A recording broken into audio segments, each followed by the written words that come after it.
This is Providence Television International, the game changer. Welcome to the weekend news on Providence Television International. I am Ugbebo Ikikwa. Archbishop Emeritus John Cardinal Onaikon has stated that President Bola Tinubu rejected the concerns of the Catholic Bishops' Conference of Nigeria delegation during their recent meeting with him at the State House, Abuja.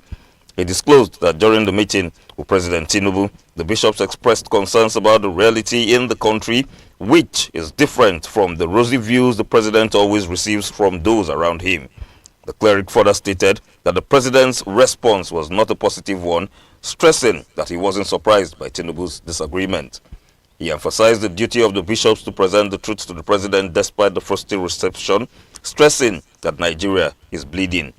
The Catholic Bishops' Conference of Nigeria recently sent a delegation to President Tinubu on a courtesy visit where the president declared that he will not make it easy for the opposition to unseat him in the 2027 general election, describing the coming political contest as a fight to the finish. The People's Democratic Party, the PDP, has described as illegal and worthless the submission of former President Goodluck Jonathan's name to the Independent National Electoral Commission as the party's 2027 presidential candidate by the Tamino Turaki-led faction of the PDP. The National Publicity Secretary of the party, Jungudo Mohammed, stated that only a legally recognized party leadership with authorized access to INEC's candidate nomination portal could submit the names of candidates. The Turaki faction on Friday claimed to have manually submitted Jonathan's name as its presidential candidate for the 2027 general election. Mohammed emphasized that the Turaki-led faction lacked the legal standing to nominate candidates or transmit any list to the electoral umpire. He called on former President Jonathan to distance himself from the action of the Turaki-led faction and warned that Jonathan's continued silence over the development could be interpreted as approval of the actions of the group.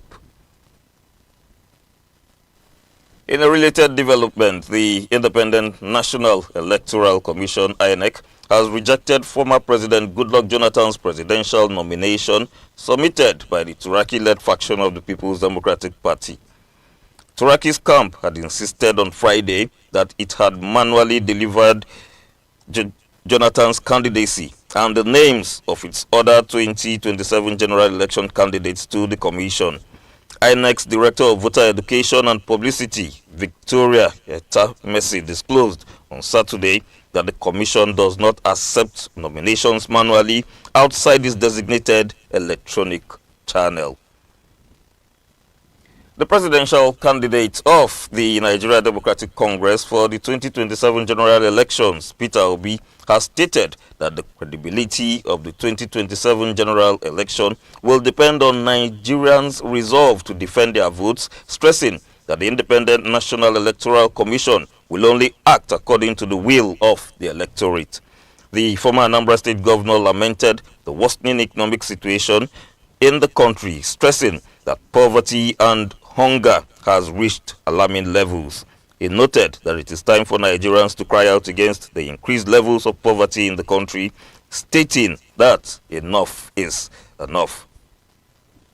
Nobel laureate Professor Wole Soyinka has condemned the growing culture of silence surrounding extrajudicial killings and other abuses by security outfits, warning that public inaction is allowing such practices thrive in Nigeria. Soyinka spoke in Port Harcourt at the 28th Wole Soyinka lectures with the theme Reclaiming the Nigerian State Through Accountability, Justice and Civic Courage. He stated that the devaluation of human life was being reinforced whenever Nigerians remained silent after people were killed or abused without justice.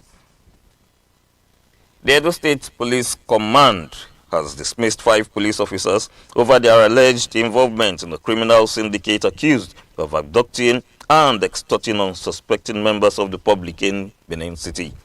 The police public relations officer, ASP Eno Ikwedem, disclosed this during a press briefing stating that the syndicate operated around the Temboga axis of Aduwawa, where victims were intercepted under the guise of official police operations. The victims were forced into commercial buses, driven around the city, and compelled to withdraw money through points of sale, normally known as POS operators, before being released. ASP Ikwedem also stated that operatives of the State Intelligence Department arrested members of the syndicate following multiple complaints of harassment, unlawful arrest, abduction, and extortion. The network comprised 7 and dismissed police officers, commercial bus drivers, and civilian collaborators. And in our next report, a media veteran, a guru, will be taking a look at this concept of African time. Veteran broadcaster and media executive Dr. Emmanuel Egariva has condemned the practice of intentional lateness to social and corporate functions by members of the public. Dr. Egariva expressed concern that the practice, popularly known as the African time syndrome, has become so ingrained in the mindset of the society at large. He lamented that government officials who are supposed to represent discipline as a virtue now indulge in the practice without remorse. What's African time? Yes. It just doesn't make sense. It doesn't add up at all. It brings people into odium. And sometimes even government officials are guilty of this. Exactly. And that's why if you ask for this, I will give you right away, if there's going to be any solution. I think we have to bring back something similar to why. Okay. War against indiscipline. Because I'm sure that during the time of Idi Agbo in those days, this kind of thing will have been reduced considerably. All right? Yes. And I think it can be a matter of legislation. Okay. If you go to a place and the people are not ready, you have an avenue. There must be a mechanism to report them. Okay. The appropriate authorities that they didn't do it right. So once we take 2 examples from some place, I think there will be sanity. I've had a lot of experiences in this, and they are not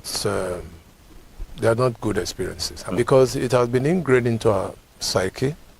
It's badly skewed, I must say. It's a very terrible idea, and it is almost totally into our ethos, national ethos, as if it's part of our being. That's the thing that amazes me. And it's nebulous, by the way. It's neither here nor there.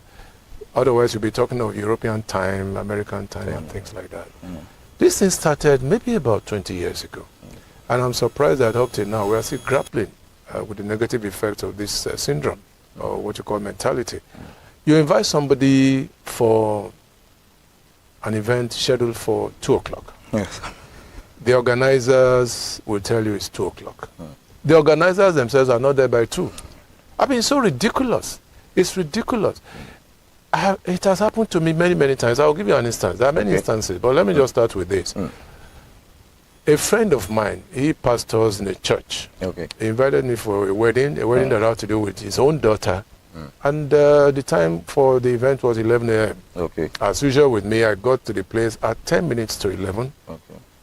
And guess what happened? At 10 minutes to 11, the church was not even opened.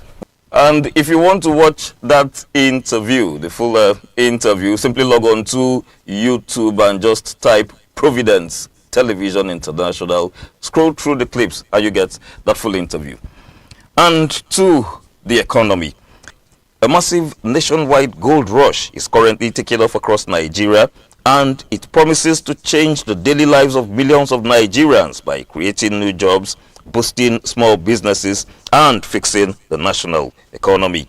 For decades, Nigeria has relied entirely on crude oil to make money. However, it is expected that the tide will change in the no distant future as the federal government is shifting its focus gradually to tap into massive gold deposits hidden across states like Edo, Kogi, Kebbi, Niger, Kaduna, Osun, and Zamfara. The benefits of the shift from oil to gold mining abound, as mining requires a massive workforce, making it a powerful solution to unemployment. A thriving gold sector would also signal to the rest of the world that Nigeria is open for diverse international business, which will definitely rake in billions of dollars through foreign direct investment into the country. And to entertainment news, Nigerian musician Folarin Folona, widely known as Falz, revealed that law has always been a part of his family's background, explaining that everyone in his immediate family studied the profession. He disclosed that he earned a law degree before eventually deciding to pursue music full-time.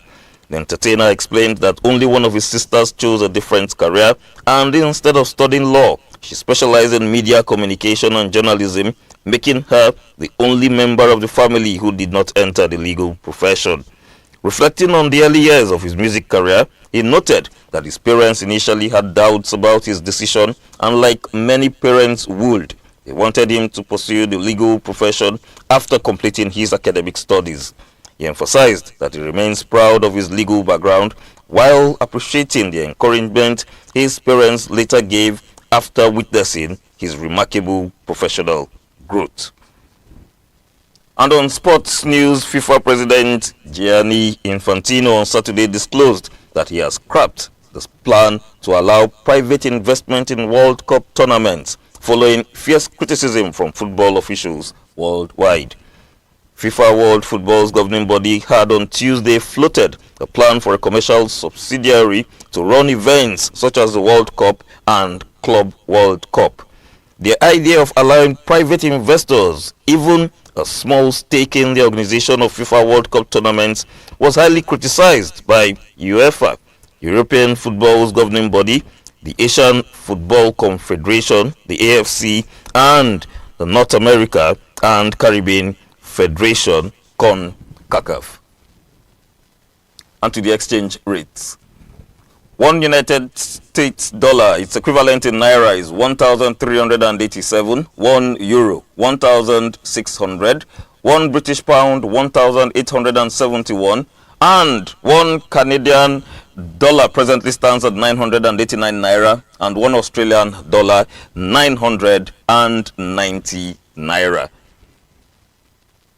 And that's the weekend news on Providence Television International. Thanks for watching, and I wish you a wonderful week ahead.